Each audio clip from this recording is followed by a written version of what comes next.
Hola a todos, soy Valentina Díaz Valdés, estudiante de Derecho de la Universidad del SINU Seccional Cartagena.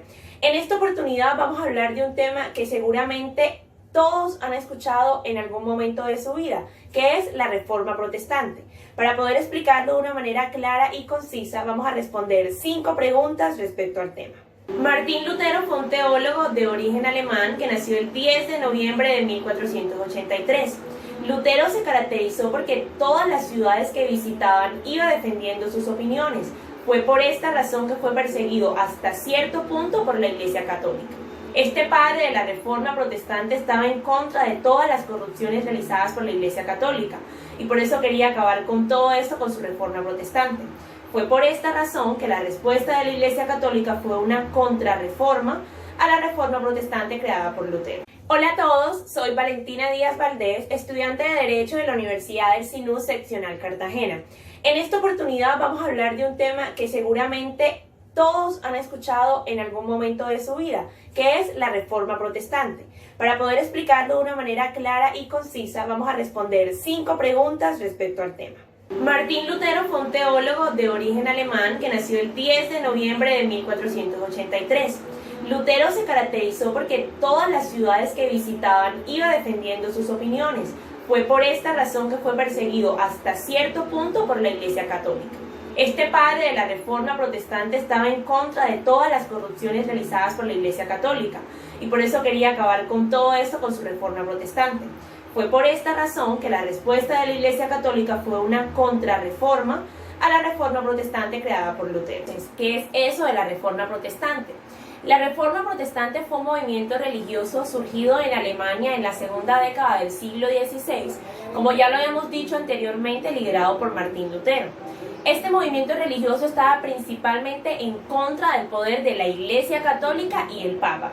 El 31 de octubre de 1516, Lutero mostró las 95 tesis donde se supone que estaban todas las prácticas que la Iglesia Católica estaba haciendo mal.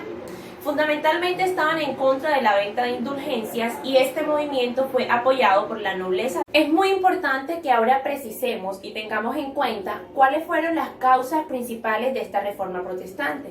Pues la principal es de lo que hemos venido hablando todo este tiempo, de los abusos cometidos por parte de la Iglesia Católica. Resulta que la Iglesia Católica condenaba la acumulación de bienes, o como ellos lo llamaban, búsqueda de lucros. Pero resulta, vaya sorpresa, ellos mismos lo hacían, acumulando altos dineros y aparte de eso también con la concentración de las tierras. Aparte de eso, la Iglesia Católica tenía mucho poder político, algo que en ese entonces no se podía y que a la nobleza no le gustó porque estaban en una fase de transición de los sistemas feudales a una monarquía nacional. El Papa, como lo hemos venido diciendo, no solo tenía mucho poder político en las manos, sino que también tenía toda la concentración de las tierras. Hay que tener en cuenta que los burgueses tampoco es que estuvieran muy de acuerdo con esto, ya que ellos estaban en un proceso de alza de tierras y esto pues lo condenaba la Iglesia Católica. Otra de las cosas que marcaron algo definitivo en esta etapa de la Reforma Protestante era que la Iglesia Católica vendía el perdón de los pecados, sí, así como lo escuchan, y eso lo llamamos como indulgencia. Resulta que la Iglesia Católica profesaba que era algo que se debía hacer, pagar. ¿Cuál fue el contexto de la Reforma Protestante relacionado con la Iglesia Católica?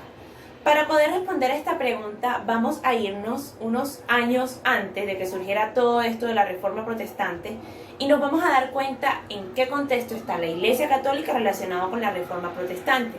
La verdad es que a inicios del siglo XII fue cuando los primeros grupos y las primeras personas empezaron a cuestionarse acerca de las creencias católicas, pero la Iglesia Católica, construyendo la Santa Inquisición, logró reprimir a todas estas personas. Ya a partir del siglo XIV, del siglo XV, muchos intelectuales empezaron a demostrar que no estaban a favor de todo esto, que al contrario, estaban muy en contra. Fue en el siglo XIV cuando uno de estos intelectuales, precisamente inglés, redactó un par de ensayos donde ponía todas las cosas que no le parecían y en todo lo que estaba de desacuerdo. Años después, Martín Lutero seguido de esto para poder crear la Reforma Protestante. Los campesinos tampoco estaban a favor de la Iglesia Católica. En realidad los obispos estaban viviendo a raíz de ellos prácticamente. Aparte de eso, la Iglesia Católica condenaba algo que era la usura, la cobra de intereses, estaba en contra con el capitalismo, lo que hizo que los burgueses pues obviamente también estuvieran en contra de todo esto. Era una época donde ya la Iglesia Católica estaba empezando a decaer. En el siglo XVI la Iglesia Católica pasaba por un periodo tenso. La burguesía comercial, pues en plena expansión en este siglo XVI, estaba cada vez más inconforme porque los clérigos católicos estaban condenando su trabajo. Los intereses eran vistos como prácticas condenadas. El Papa recaudaba dinero para la construcción de la Basílica de San Pedro en Roma con la venta de indulgencias. En el campo político, los reyes, la verdad, estaban descontentos. El Papa recaudaba dinero para la construcción de la Basílica de San Pedro en Roma con la venta de indulgencias. En el campo político, los reyes, la verdad, estaban descontentos. Recaudaba dinero para la construcción de la Basílica de San Pedro en Roma con la venta de indulgencias. En el campo de lo político, los reyes estaban descontentos con el Papa, porque pues quería interferir en todas las cosas que en realidad eran propias de la realeza. Todas estas cosas que acabamos de ver proporcionaron un ambiente oportuno a un movimiento reformista. Recaudaba dinero para la construcción de la Basílica de San Pedro en Roma con la venta de indulgencias. En el campo de lo político, los reyes estaban descontentos con el Papa, porque pues quería interferir en todas las cosas que en realidad eran propias de la realeza. Todas estas cosas que acabamos de ver proporcionaron un ambiente oportuno a un movimiento reformista. Y todos estos puntos que acabamos de tocar, pues obviamente proporcionaron un ambiente oportuno para esta reforma protestantista. Y todos estos puntos que acabamos de tocar, pues obviamente ayudaron y proporcionaron un ambiente oportuno para este movimiento reformista. Ahora, ¿cuál fue el impacto político que tuvo la reforma protestante en Europa? Vale la pena recordar que toda esta revuelta y los ideales de Lutero se extendieron a Europa. Sus ideas fueron reformuladas y apoyadas por algunos de sus seguidores, sobre todo por Juan Calvino. Juan Calvino hizo prácticamente lo mismo que hizo Martín Lutero.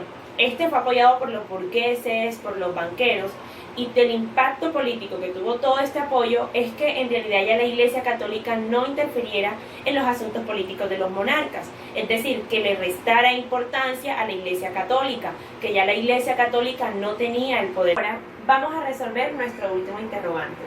¿Qué relación existe entre el Tratado de Westfalia, el Estado moderno y las reformas protestantes?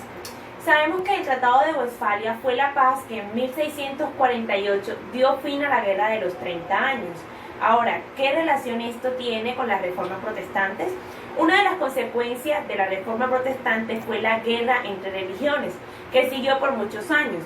Lo que hizo el Tratado de Westfalia fue acabar con las guerras de religión que hubieron desde esta reforma luterana. Ahora, ¿qué relación tiene todo esto con el Estado moderno? Una de las consecuencias más importantes que dejó el Tratado de Westfalia es que tras esta paz nace el concepto de Estado tal y como lo conocemos hoy día. ¿Cómo lo conocemos hoy día?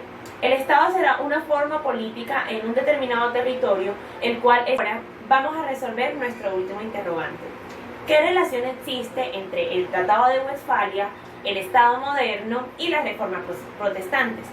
Sabemos que el Tratado de Westfalia fue la paz que en 1648 dio fin a la Guerra de los 30 años. Ahora, ¿qué relación esto tiene con las reformas protestantes? Una de las consecuencias de la reforma protestante fue la guerra entre religiones, que siguió por muchos años. Lo que hizo el Tratado de Westfalia fue acabar con las guerras de religión que hubieron desde esta reforma luterana. Ahora, ¿qué relación tiene todo esto con el Estado moderno?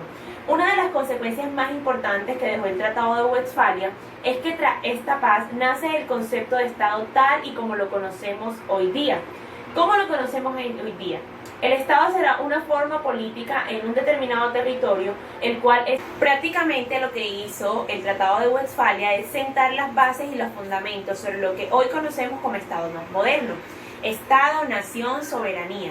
Que los que pertenecen a un territorio se acojan solo a las leyes de su soberanía. En ese orden de ideas, y para hacer una pequeña conclusión, podemos decir que gracias a personas como Martín Lutero y todos los líderes que se cansaron de que la Iglesia Católica tuviera todos los poderes, no solo políticos, sino también económicos, y que mandara con normas absurdas, hoy día tenemos un Estado moderno. Hoy día tenemos preceptos como son la soberanía, como lo son la nación. Ahora, poniéndonos un poquito en contexto respecto al Tratado de Westfalia, prácticamente luego de que sucedió la Reforma Protestante, una de las consecuencias que trajo consigo fue la Guerra de los 30 años, que en parte fue promulgada por todas esas luchas que hubieron entre religiones. Lo que hizo el Tratado de Westfalia fue ponerle fin a esto, y gracias a este Tratado de Westfalia surgió lo que hoy día conocemos como el Estado. Muchísimas gracias a todos por su atención. Espero que la intención del video se haya cumplido, que es que tengamos un poquito más de conocimiento acerca de nuestra historia. No olviden que mi nombre es Valentina Díaz Valdés y soy estudiante del segundo semestre de Derecho de la Universidad del SINU, seccional Cartagena.